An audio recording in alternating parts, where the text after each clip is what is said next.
नागपुरात अंमली पदार्थ विरोधी मोहीम आणखी तीव्र झाली आहे। तर कपिलनगर पोलिसांनी एक मोठी कारवाई करत एमडी पावडर बाळगणाऱ्या एका आरोपीला रंगेहात पकडले आहे।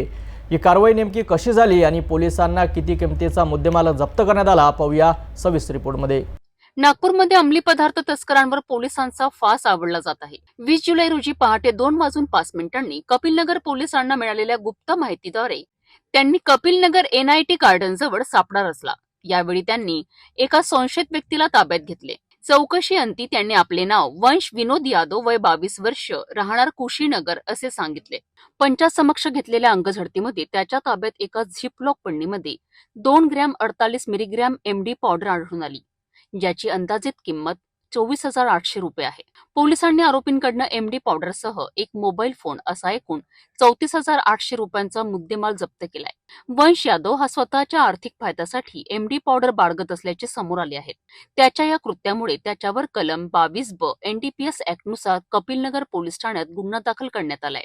त्याला अटक करण्यात आली असून या प्रकरणाचा पुढील तपास सध्या सुरू आहे। पूरे नागपुर शहर में पिछले 2 महीने से ऑपरेशन थंडर इनके तहत कार्रवाई की जा रही है। इनमें चरस रहो, MD रहो, गांजा रहो या और कुछ अम्लीय पदार्थ ये बिक्री ना होनी चाहिए या कोई इसका सेवन भी नहीं करना चाहिए।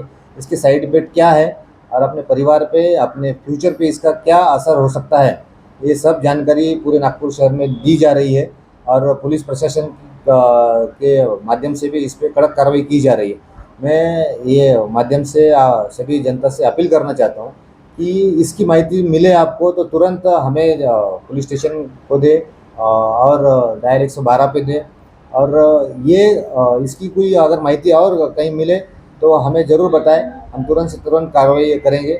मेरी जनता से ये निवेदन है कि ये ना इसका सेवन करे ना इसको छुपाए भी।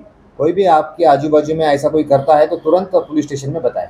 एकूणच नागपूर पोलिसांची ही कारवाई अंमली पदार्थ तस्करांना एक कडक इशारा आहे। शहरातील गुन्हेगारी आणि अंमली पदार्थाचे जाळे मोडून काढण्यासाठी पोलीस दल कटिबद्ध असल्याचे या घटनेतून दिसून येतं। या प्रकरणाच्या पुढील तपासात आणखी धागेदोरे मिळतात का हे पाहणे महत्त्वाचं ठरेल।